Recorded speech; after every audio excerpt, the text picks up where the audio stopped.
Picking up where we left off. He had walked right past the big pool of blood just off the trail, the largest amount of blood he would find, even when he finally located Petrani. It was pretty much his life in that pool of blood. After that, he noticed the small spots of blood leading down the trail. Then he got to the bootlace, the coins, the place where it looked like the bear had taken the 200-pound man in his mouth and shaken him, leaving the scuff marks on the trail. Following the evidence was not something he had to force himself to do, he later said, but it wasn't easy either, and it got even harder when the blood and other sign pulled him off the trail and into the woods.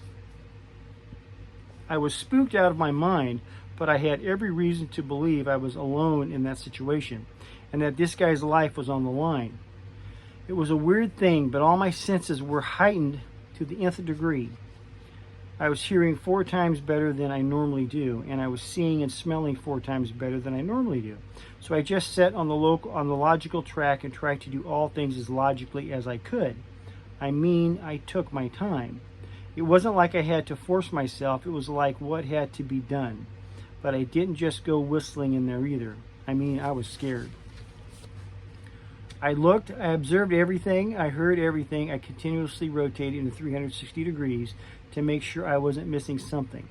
And I made noise all the time. I expected the guy was, if not dead, then on his way to dying from the evidence I was seeing. But you don't know. I still don't know if he was actually dead when I found him.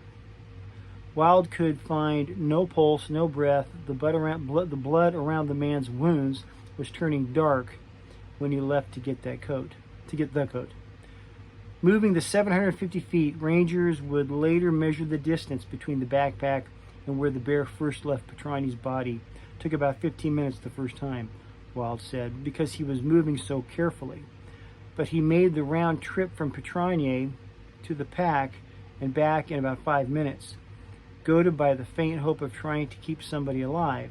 Moving 1,500 feet in 5 minutes is no sprint, but it's no dawdle either, especially when there is grizzlies in the area. When he returned to the spot where the body had disappeared, there was no doubt in Wild's mind that he was in the right place. The blood, his own tracks, and other evidence were too clear to be mistaken. Petrani had been lying under a small tree, the only one in the area, and now he was gone.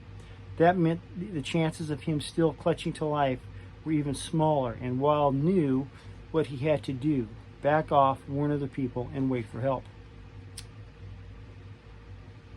The help arrived at 5:02 p.m. in the form of a helicopter bearing 2 rangers armed with 12-gauge shotguns, loaded with heavy slugs.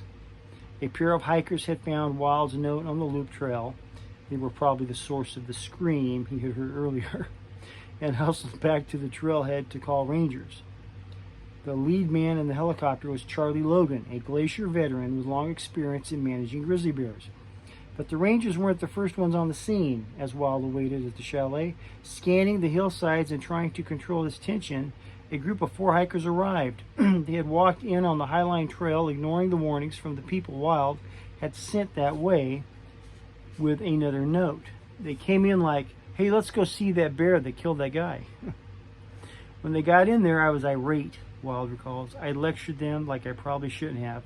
I was all over them, and they came right back at me. They said they were from Montana and lived with this kind of thing all the time and wanted to see it.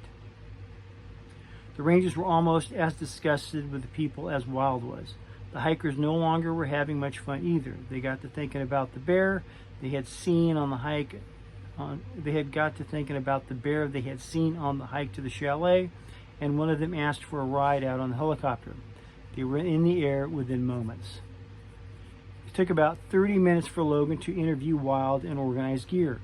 Then the 2 of them, along with Ranger Kurt Frayne, hit the trail, hoping to find Petrani's body before the approaching darkness fell.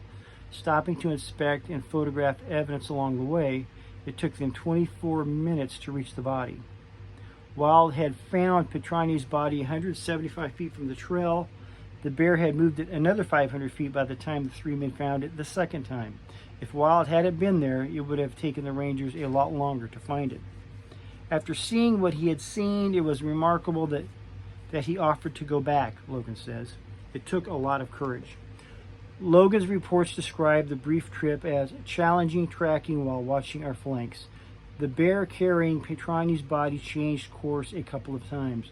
Along its trail, they found Petrani's sock and bits of his shirt, but Logan, a trained medic, found no evidence of life in Petrani.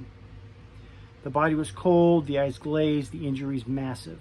Considering all of this and that a real danger to us, including civilian buck wild, still existed at this hour, I decided that we quickly document and mark the scene and exit the area, Logan wrote in his reports of the incident. Frayne flagged the area and took notes while Logan stood guard, shotgun at the ready. Very fresh sign indicated the bear or bears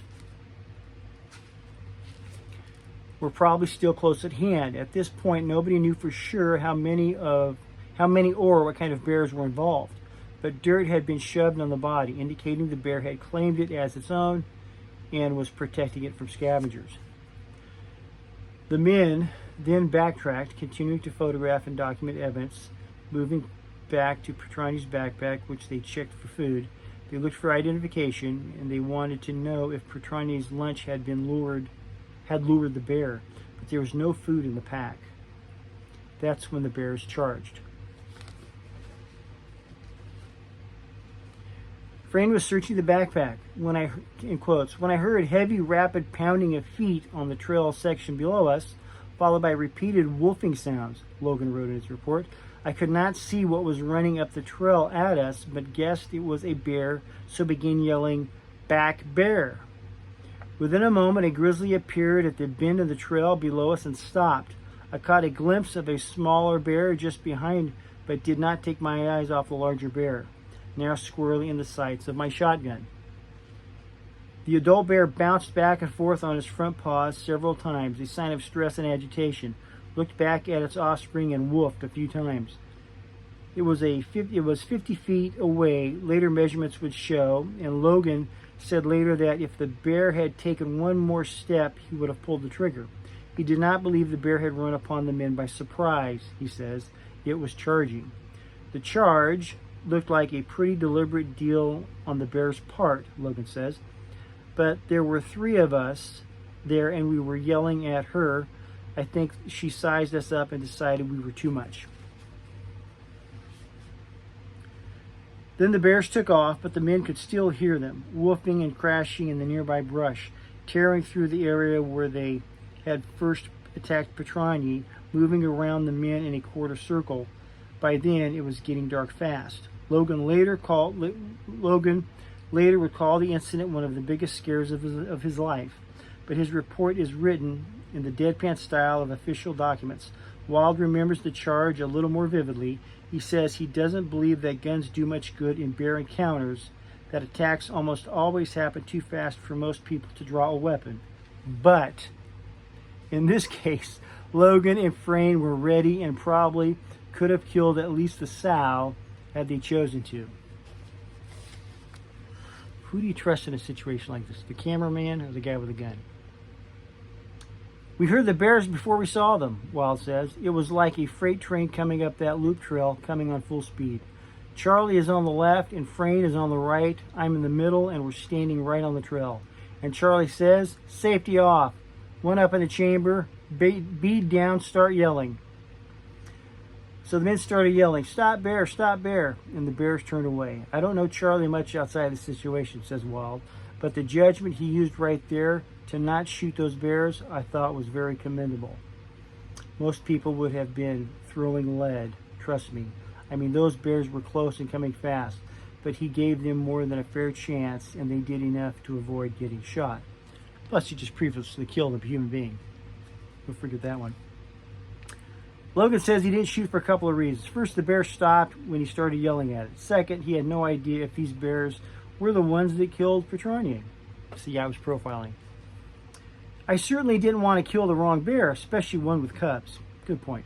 The men then decided, as Wild had earlier in the day, that enough was enough. They left the pack and tripod where they lay and cautiously retreated to the chalet area, where Wild broke down his camp in the increasing darkness as the Rangers stood guard, shotguns at the ready.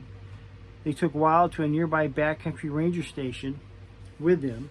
He had been ready to catch what sleep he could on the second-story deck of the chalet and spent a long night filling out reports, reliving the day and trying to figure out what had happened to Petronier.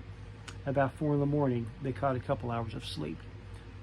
I'm gonna leave it right there.